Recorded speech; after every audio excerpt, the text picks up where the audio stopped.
বন্ধুরা, আজকে আমি রাত্রেবেলা বানাচ্ছি ছোট মাছ, মরালা মাছ। এটা আমি সাউথ ইন্ডিয়ার মতন মাছটা ভাজবো।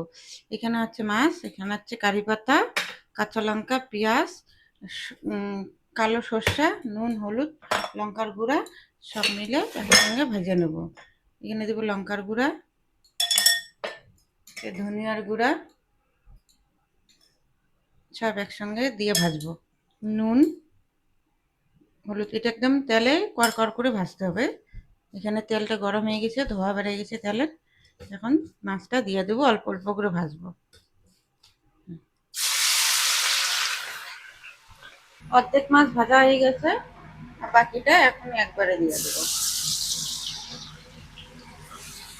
মাছ ভাজা হয়ে গেছে, এটার মধ্যে দেবো সর্ষা। এই তেল মধ্যেই হয়ে যাবে। তারপরে কারি পাতা, পেঁয়াজ, কাঁচা লঙ্কা একসঙ্গে। একটু জিরা গুঁড়া দেবো আর নুন দেবো। সরি, ধনিয়া গুঁড়া, জিরা গুঁড়া না, এটা ধনিয়া গুঁড়া দেবো। একটু দেবো গরম মশলা, দেবো মাছটা,